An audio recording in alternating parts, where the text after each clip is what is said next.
Hola! Today, I'm back with another Q&A. I'm doing another Q&A. Oh, I don't know if you're gonna... So I'm gonna do the labour and postpartum, okay? So if anyone's answered, I will do a part 2. If I have enough, I'm gonna do a part 2. So this might be part 1. So I literally just put on my Instagram questions about labour and postpartum. I don't know if anyone saw that. And I've got quite a few, so we're going to go through them now. Let's have a look, shall we? It's very similar. You will kind of want to know similar things, but if anyone does ask any more questions, I promise I will do a part 2, because I find this also, I love talking about it. I love it. And obviously, so if you don't know me, I had my daughter in December of 2019. So she's 18 months. She's 19 months this month. She's 18 months at the moment, so it seems like quite a while ago, but it doesn't. If you're a mum, like, you'll know, like, it literally feels like a couple of weeks ago, to be honest with you. So yeah, so I had a natural birth as well, if you're wondering. And we'll talk about now. I already have a birth story up. So if you go back to like December, January last year, you'll be able to find it. Just scroll right down and you'll find it. I went through all my birth story, so if you want to watch that, you can watch that now before you watch this. Let's jump in, shall we? A couple people asked about my hair update. I'm due in August and worried about the hair loss. Did you suffer? If not, how? So yeah, so a hair update. You can't really see. I don't know if I've got... No, I've got my hair up. This is the thing. I didn't really think it through. But my hair, like, you do get hair loss. Like, I'm not going to lie. I did get a lot of hair loss. Kind of like around, like, my crown. I don't know if you're going to be able to see. You can kind of see, like, so I had a lot of hair fall out here. I had a lot of hair fall out about, like, kind of the front of my head. And, like, the back of my head, I have a lot. And, like, now it's just kind of, like, thick clumps. Like, this is kind of how much it's grown through. Like quite a few inches with, like, since I've had Orly, so 18 months. And I just don't really care about it. Like, I really don't. Like, there's things that you can do, obviously, putting your hair up. Like, I think for me, like, I only really care about it when I'm kind of chilling and, like, I'm not going, like, I'm not ready. Do you get what I mean? Like, I look like a scruff ball. Like, that's when I'm like, if I just shove my hair in a bun, like, all my, like, postpartum hairs are coming down, like, that's when. But it just kind of looks like breakage. But, like, not breakage. I don't know if that helps. But I don't really care, to be honest with you. And you'll find you don't even realise, like, you don't even realise it's happening. You don't realise you're getting new hair. You don't realise you lose hair. Like, it's not like I was, like, brushing my hair and I was like, oh my god, I've got a massive fur ball. Like, it's very gradual. Like, it's very gradual and it grows back, like, as it's falling out. Do you get what I mean? Like, honestly, it's the least of your stresses. It's genuinely the least of your stresses. Did you feel as though the midwives were rude or not? So obviously I was 19 when I gave birth to Orly. And so when I was in labour, I was in labour for 3 days and my waters went, and I basically obviously had to ring, when your waters go, you have to ring them. And I went in and she checked me and she was like, no, like, you don't know what you're talking about. Like, my actual midwife, the midwife that actually delivered Orly, was incredible. She was amazing. However, the midwives that I did kind of deal with leading up to it, like, kind of whilst I was in labour, I went into the hospital, like, twice before I got actually taken in. And they were just very dismissive, very kind of like, you're young, you're fine kind of attitude. And I wasn't fine. I had an infection and I had to stay in because they couldn't tell that, like, they didn't assess me right. Like, they were very, not condescending or anything, but just dismissive. They didn't care for me being there because I have a very high pain tolerance, so it didn't seem like I was in as much pain as I actually was, because I could keep it quite, like, I could keep it in. Do you got me? I was very composed, like. So they were like, well, you're fine, like, you shouldn't be able to talk. And I was like, I'm in agony, like, I'm in fucking agony. Like, even when I was like 10 centimeters, like, I could have a conversation with you, like, I don't know. But I didn't, it wasn't an experience that I'm like, oh my god, like, the midwife, like, that midwife. It was the one that assessed me. That's the only one that I was really kind of like, I didn't like you. She has a job for a reason, so she's clearly very good. I was clearly just a hiccup. It's fine. I'm not bashing anyone. Did I get good postnatal care? If you mean, I'm going to take that as like in the hospital, like afterwards. They are amazing. All the nurses and everything are so lovely. I mean, you have babies around you. Like, babies just like bring out the good in everyone. So they were literally fine. The only thing that really kind of bugged me was because I was on a drip. I had the infection. They were waking me up every 3 hours. So if I was asleep, they had to wake me up. And I was like, fuck off. But they were amazing. And when I got discharged, I had my midwife came round. She didn't want me to go into it was obviously Christmas when I had Ollie, so she came to my house and she was like, oh, you don't have to leave, like I'll come to you. And I was like, oh. What's the process with the hospital when your waters break and you're at home? So basically when your waters go,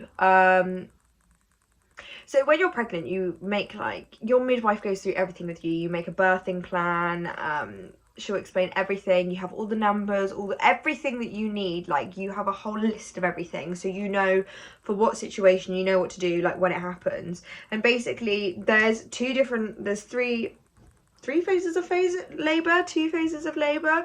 There's active labour where you're physically pushing, and there's like early labour. Do you know what? I can't fucking remember.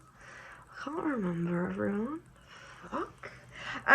Yeah, basically, so I was in like early stages of labour for like a day, and then it kind of like progressed. And kind of until you really need to go to the hospital if your waters haven't gone, because your waters don't always go. Like, my waters got popped full. Like, so you have 2 sets of waters as well, by the way. So you have 2 sets. You have the front waters and the back waters, and it's the front waters that make the gush, like, that everyone talks about. And my back waters are gone, so it was just kind of like a drip. So they had to pop my front waters. So your waters won't always go. And generally you'll find I think it's like 1 in 5 people, like women's waters actually break. So like, you've just kind of, it's contractions really you've got to really navigate on. So if your waters go, you have to call the hospital and be like, look, by the way, like my waters have gone, and they'll kind of guide you like with what to do. Or if you're contracting, I think you should be having like, you get taken in when you're having a minute. Your contractions have to be like a minute long or like 30 seconds long. There's like basically like a certain time and length that your contractions need to be until they will like take you in. But you literally just have to really chill at home. They'll tell you to take baths, tell you to take paracetamol and things, and then kind of like you just go in when you're ready, really. Like, unless you're obviously high risk, they'll take you in straight away. But if you're just kind of like normal, like you're low risk, like you just kind of chill until it's time. Like, it doesn't go. I think people think like as soon as your waters grow, like films really warp like what actually happens. Like, it took me days from when I started having contractions to actually having Ollie. It was 3 days. Like, and the contractions just gradually got worse and worse and longer, and then kind of when you can't bear it anymore on your end, that's when you go in, really. And you have to obviously be 5 centimeters dilated, so it's quite fun. If you're in labour for 2 days, is it consistent pain? No, like I said, it's very gradual. Like, it gradually gets very worse. It gradually gets worse and worse. And the contractions will get longer and longer and closer together and closer together. Like, it doesn't just go from 0 to 100. It really doesn't.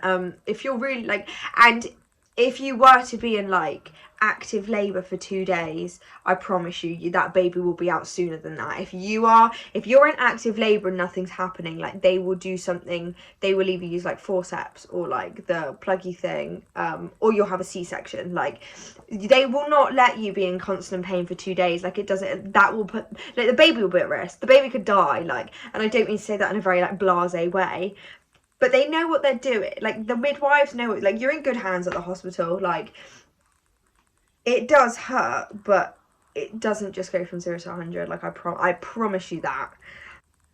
when you find out you're pregnant, this is actually a very good one, not related to labour or anything, but when you find out you're pregnant, who do you contact? The doctor?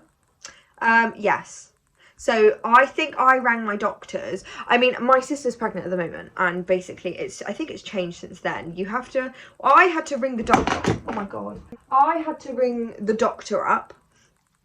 And then she like put me in contact with the midwife, but the midwives don't actually go to the doctors anymore. Sorry guys, you can literally see me just wiggling about. I'm literally just like, I can't stop moving. But I think you just contact the midwife. I don't really know, because it's changed. It's all changed because of COVID. But I think my sister just rang the doctors and they gave her the number, or like they told her to ring like so-and-so's number. Yeah. You don't have to panic though. I mean, you don't talk to a midwife until 8 weeks anyway, so you have time to like figure it all out. Tips on getting through labour, please. Stay as calm as you possibly can, because panicking isn't going to speed it up, isn't going to take the pain away. You've just got to be as calm as you can. I think one thing as well, I think people get very caught up with their birthing plans, very caught up. People are very set on having water births and this, that and the other. I promise you, don't plan anything. Don't plan anything. Don't plan that I'm gonna do it all naturally, blah, blah, blah. You've just gotta roll with it. You've got to see how you feel. Like, I kind of just said to the midwives, like, I'm gonna start on nothing and I'm just gonna work my way up through the pain relief. I'm just kind of like you've just got to listen to your body, because I could have just gone straight in with an epidural. I didn't need an epidural. You don't need an epidural. I mean, some people obviously have a lot lower pain tolerances than others, but I didn't. I did it all. Ollie was stuck. Ollie was stuck. I had an infection. I did it all in gas and air. That's a lot, actually. I had pethidine, but it only lasted a couple of hours. And it had worn off by the time that I actually was giving birth anyway. So it just kind of helped with like the contraction process, really. Just be very open-minded with your labour. Like, don't build yourself up, and because the baby's gonna come out one way or another. Like, it's got to come out, and if you panic about it, you're gonna stress yourself out, you're gonna panic the baby. And I just think the best thing is just calmness. Stay hydrated, because I remember having a headache at one point and I couldn't deal with a headache and contractions. Like, no. And paracetamol, warm baths, like everything. Like, when you're at home as well, like I was having like very, very intense contractions, obviously because she was stuck, but I was having very intense contractions at home because they wouldn't take me in. And I was just in the bath chilling. Like, you could, there's so many home remedies that you can do. Like, you just talk to your midwife. But keep calm. That's my biggest tip. That is my biggest tip. Currently suffering from postnatal depression. Did you suffer with this? I've had a couple of these. How was your mental health during postpartum? When I had Orly, I was going for a very bad portion of my life. It was probably the worst hands down, I mean, the worst chapter of my life in a completely irrelevant place to Orly. Orly made my life better, a lot better. She really did save me in a lot of ways that I'm not going to obviously go into on here or anything. But I was very lost when I had her. I was very confused. And that did sometimes make me feel very disconnected from her, and it gave me a lot of guilt. And it was very confusing, but I didn't suffer from specifically postnatal depression. I think it was just more like my baggage and my issues, kind of, I projected them on her slightly, not in a horrible way, and not in like, it just naturally, I just had a baby, like, everything, like, you'll find, if you've got like your own baggage, like, you're probably gonna find, like, if you have a baby, like, it's gonna really bring up things that you didn't realize you felt, not in like a way about them, but in a way about you. Yeah, I don't think I suffer from postnatal depression, but I was in a very dark place. I was in a very, very rough patch. But she did make it better. But postnatal depression is so common. Like, I think it's like such a mad statistic. Like, I think like 1 in 3 women suffer from it. Like, it's very normal, and you should not feel any guilt. Like, you shouldn't feel any guilt. Like, even some women, like, if I had I could still get postnatal depression, like, with my second child. Like, just because I've not had it with my first doesn't mean I'm never going to get it. Like, and it's very normal, and you just need to talk to your midwife, talk to your health visitor, because even your mom, your dad, your partner, like anyone, and especially if you're a single mom, like, please talk to someone, because it's not a lasting thing, and it's not something that you should carry, because it's natural to have, like, it's just your hormones triggering in the wrong way after having a baby. Like, and if you want to talk to me, if anyone's suffering and you want to talk to me, my my DMs are open on Instagram.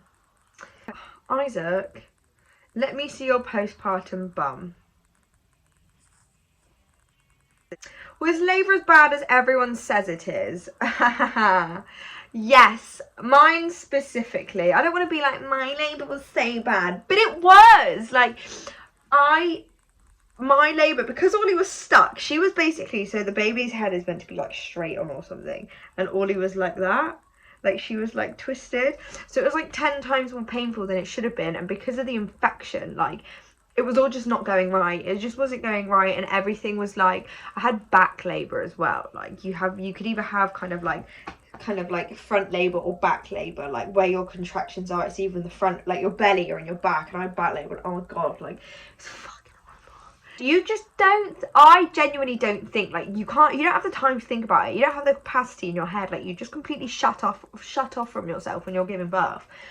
But oh my god, I loved it. Like, the drama. I loved the drama. I lived the drama. Like, genuinely, it's so fucking painful that I would do it. I'd do it again. Like, people have siblings for a reason. Do you get what I mean? Like, it's very excruciating. It's the worst pain that I've ever felt in my life. Like, it is genuinely horrible. Did you feel pressure in snapping back? Yes. Yes, I did feel pressure in snapping back. Like, to my before self, because I hated my figure anyway. I hated my body. I was so insecure, and before I was pregnant, I joined the gym, like so before I went to Bali, like, I think like the month before, I joined the gym. Like, I was like, right, I'm on a cleanse, like, let's transform myself. And then I got pregnant, so I had it in my head anyway that I wanted to kind of transform myself. I wanted to actually be happy with my body, happy with my figure, and obviously it wasn't going to happen because I was about to become fat. I was going to be a fatty bitch. But I wouldn't take it back for the world. Like, I would take it back for the world personally. But also, because I had that drive, I think it was pressure, but it was it was pressure, but it wasn't pressure, because it was for me. Like, it wasn't for anyone else. I think being young and being in kind of like the social circle that I'm in, I was very kind of pressured. Like, I did feel very, after I had Ollie, I did feel very not embarrassed going out, but even more insecure, because I had a postpartum body. Like, I didn't just have like the extra pound. Like, I had the extra pounds. Like, I was a completely different size. Like, I had no shape to me. Like, there was just, I still have my squishy belly. Like, and I do think I went out a lot quicker than I not should have, but I think I don't think I was ready. I think I thought I was ready to go back out, and I thought I was ready to kind of like go out with the girls, but like, I'd find myself comparing myself to my friends, like, the whole time, like, which wasn't fair. I enjoy going to the gym as well. I enjoy eating healthy. I enjoy going to the gym, so it's not necessarily pressure. Like, I do enjoy it. Like, I'm gonna leave it here, guys, because I've been recording for 20 minutes, and I don't want it to be too, I don't want this to be too long. So what I'm gonna do is I'm gonna cut it off here, and I'm gonna carry on with all the other questions in another video. And I promise you I will answer all the rest of the questions because they are really good ones. But yeah, so I hope you enjoyed that. I hope that was interesting. Please like and subscribe because it helps massively, and I love having all of you here. I love it. But yeah, I hope you enjoyed. Any more questions, please go and message me with them or leave a comment down below and I'll answer them all in part 2. Yeah, I hope you enjoyed, and I will see you all in the next video.